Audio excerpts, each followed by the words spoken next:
हमारा पहला टॉपिक है व्हाट इज़ केमिस्ट्री। बात करते हैं केमिस्ट्री की इम्पोर्टेंस की।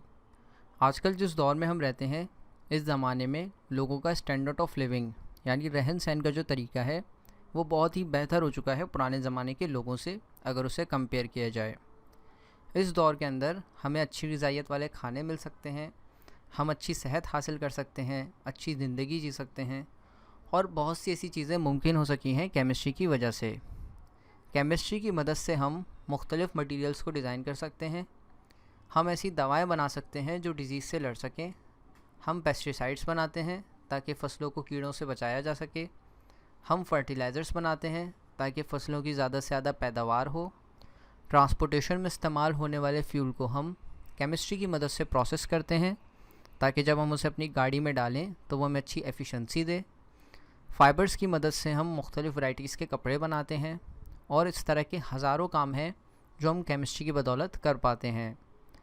केमिस्ट्री हमें अपने इन्वायरमेंट के नेचर को समझने में मदद करती है।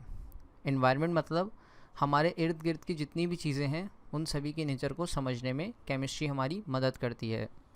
ना सिर्फ ये, बल्कि हमें अपने ख़ुद के बारे में भी समझने में केमिस्ट्री मदद करती है। केमिस्ट्री की थ्योरी का ताल्लुक एक टाइनी एटम से लेकर एक बहुत बड़ी गैलेक्सी तक जितनी भी मटीरियलिस्टिक जितनी भी चीज़ें हैं उन सभी चीज़ों में हम केमिस्ट्री को देखते हैं, पढ़ते हैं, समझते हैं। केमिस्ट्री तकरीबन हर जगह इन्वॉल्व है।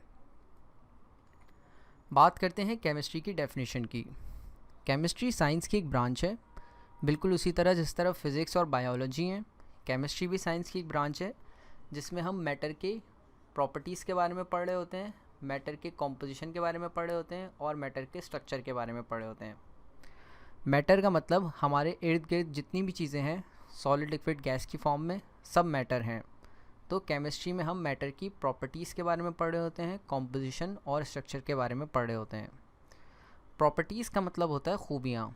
फॉर एग्ज़ाम्पल जैसे कोयला है, उसका कलर ब्लैक होता है, जबकि शुगर यानी चीनी उसको देखें तो उसका कलर वाइट होता है। तो कलर एक प्रॉपर्टी है।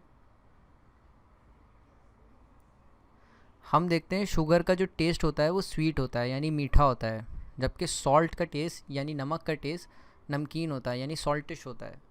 तो टेस्ट ये भी एक प्रॉपर्टी है। हम देखते हैं शहद जो होता है वो गाढ़ा होता है, जबकि पानी उसके मुकाबले में लाइट होता है। तो गाढ़ापन यानी विस्कोसिटी ये भी एक प्रॉपर्टी है।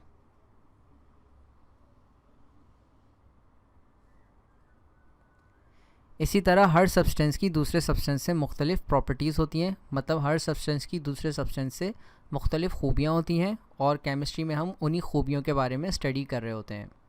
बात करते हैं कॉम्पोजिशन की। कॉम्पोजिशन का मतलब होता है कोई भी चीज़ किन चीज़ों से मिलकर बनी है।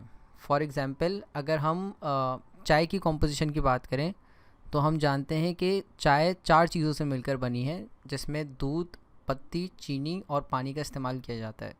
तो ये 4 चीज़ें चाय की कॉम्पोजिशन है। इस तरह केमिस्ट्री में हम मैटर के कॉम्पोजिशन के बारे में पढ़ रहे होते हैं। फॉर एग्ज़ाम्पल अगर हम वाटर को देखें, वाटर की क्या कॉम्पोजिशन है। वाटर बनने के लिए 2 हाइड्रोजन के एटम चाहिए होते हैं और 1 ऑक्सीजन का एटम चाहिए होता है। तो ये वाटर की कॉम्पोजिशन है। इसी तरह अगर हम मीथेन गैस की बात करें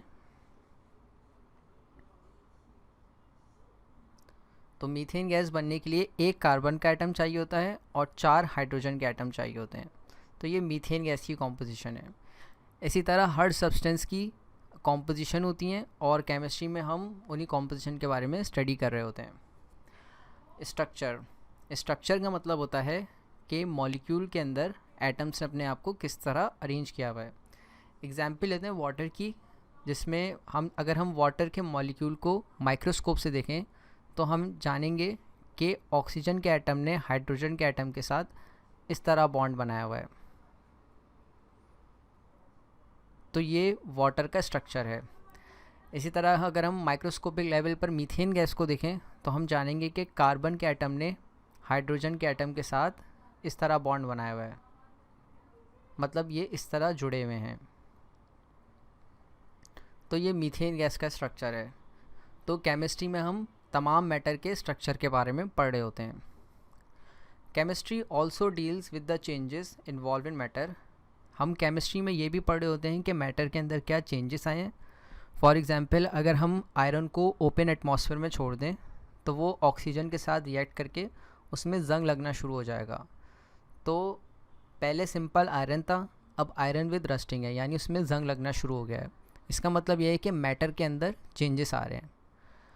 और हम देखते हैं कि अगर हम आयरन को रखें ओपन एटमॉस्फेयर में तो उसमें जंग लगता है, जबकि स्टील, कॉपर, एल्यूमिनियम और दूसरे मेटल या गोल्ड को अगर हम रखें तो उसमें जंग नहीं लगता। तो वो कौन से ऐसे प्रिंसिपल्स हैं जो ये अलाउ करते हैं कि सिर्फ आयरन में ही रस्टिंग हो?